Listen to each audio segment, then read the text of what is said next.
各位教员，大家好。今天我想来主要讲一下为什么我对我的系统非常自信，以及我用什么样的方式在大多数时候都是盈利离场。首先需要跟大家讲清楚的是，我大部分的做单方式都是用卖出期权差价的方式进行我的入场。也就是说，如果我有一个看多的点位，我会通过卖出 put spread， 也就是卖出看跌差价期权来进行入场。如果是一个看跌点位，我就卖出一个 call spread， 这是我大部分的入场的方式。我来讲一下为什么我会在大多数的时候都盈利，为什么看起来好像90%以上的胜率有点假。其实我想跟大家讲的是，拿今天为例，我的系统大部分的 setup 都没有达到所谓的目标点位，但是我为什么还能盈利呢？我们来一个个看。首先是第一个 setup， 它是从第二个阳线入的一个多单，这个多单我是卖出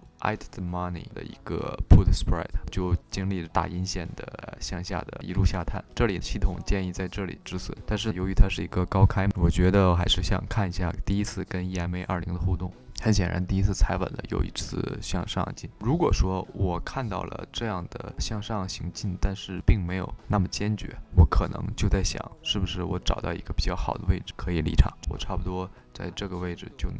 break even 离场，因为整个这段时间差不多1个多小时，我卖出的期权会有一定的 time decay 的收入。当然，这个确实需要一定的经验去帮助你决定什么时候离场。如果说这是一个新手在做单，很可能这单你就在这个提示的止损处离场，也不是不可以。它这一段的亏损，如果你只是卖出差价比较小的这样的看跌期权的话，它不会有非常大的亏损。OK， 我们再看下一个同样的问题。你看这一个，其实它马上就要 hit 这个 target， 但是没有。它入场是在这3根连续的大阴线向下行进的时候，我在这里想入一个空单，我是需要去买这个看跌期权吗？显然不是，它还没跟 EMA20 有一个接触，所以我并不清楚它会反弹还会继续的下探。在这里我就轻轻松松就卖出一个看涨期权的call spread， 卖出一个 call spread， 我可以有无数的离场的点位。首先，第一次下探 EMA20 的时候，我有机会离场，但很显然，这里我想大多数人想要多持有一段，看是不是有更多的下探，进行了一系列的没有超过前高止损位的波动。在这3根大阴线下探的任何一个点位，我都可以把我卖出的看涨期权买回来，并且盈利离场。因为只要是在我的入场点下边的任何一个位置，我都会赚取一定，因为价格向我喜欢的方向移动而产生的盈利，加上这个 time decay， 也就是贝塔产生的盈利。所以不管我能不能抓到这个底，只要在这一整段任何一个位置离场，我都是盈利的。我们再随便看一下，这个是 target hit， 我们不需要去看，显然是我们可以完全盈利的。这一个没有到达点位的一个 setup， 这里我们入显然又是一进去就被套，大阴线向下来扫，但是一直也没有扫到很低的位置，我们就一直持有刚刚卖出这个看跌的差价期权。第一个回到原来入场价格位置的地方，我们其实完全就可以拿一个小幅的盈利走人。如果你还想持有 OK， 你有无数次机会可以 break even， 或者是赚一个时间差价离场，直到价格在这里有一个一定的爆发。你觉得价格如果会继续向上，你可以继续持有。如果看到这一根大阴线拉下来，覆盖了前面3根阳线的实体部分，可以选择在这里盈利离场，因为它还是高于你入场的时候起步价，所以这一单看似没有达到我们的目标点位，又是以非常轻松、好多全身而退的机会，以盈利的方式离场。好，如果觉得这些还是运气的话，我们可以看下一个 setup。OK， 这个 setup 已经进得很晚了，也是一进去就基本上被套。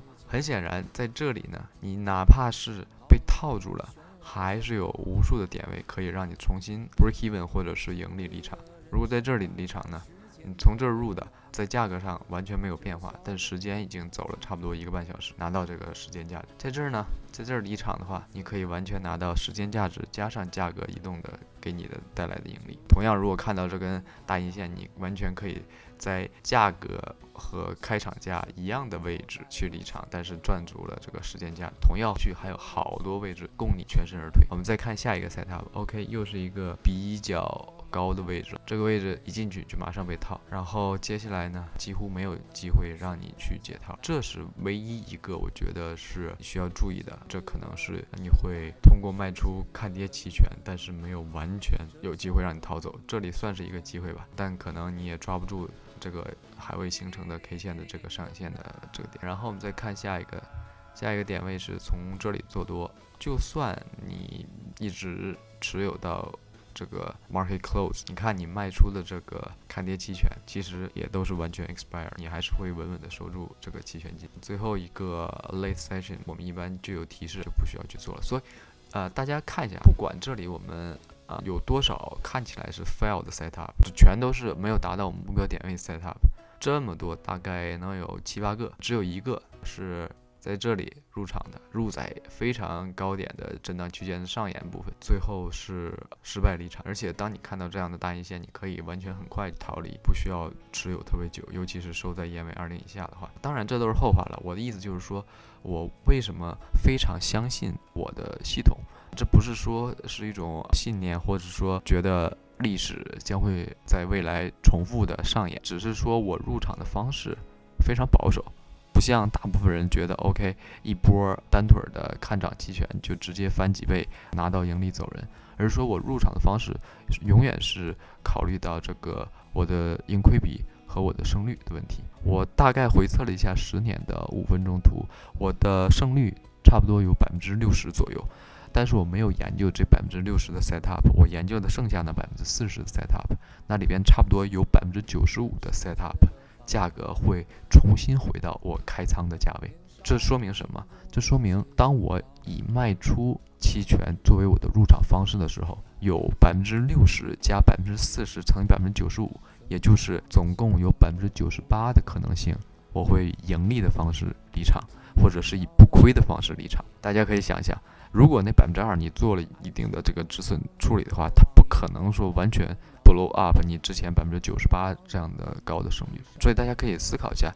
不用完全相信我，大家可以尝试一下，你用自己做单的经验去尝试一下，就知道有多恐怖的胜率了。总之呢，我想传达的意思首先不是我个人多牛，或者是我的系统多牛，我只是说当你发现了这样一种持续盈利的方式的话，就不要用你的梦想或者是你的希望来做单。我当然希望我看到一波大涨的时候，比如说这个达到 target 下跌行情被我抓到了之后，我当然想通过买入看跌期权，然后抓一波大的，直接一个大盈利离场，我当然会这么想。但是我的纪律，我的系统告诉我不要去那么做，那样做会暴露特别多没有必要的风险。我还是通过卖出看涨期权，最后也能拿到一个不错的盈利。同时呢，如果价格没有按照我预想的方向行进的话，给了我特别多可以全身而退的机会。大家明白我的意思了吧？所以这就是为什么我对我的系统无比信任，和我为什么能总在盈利的原因。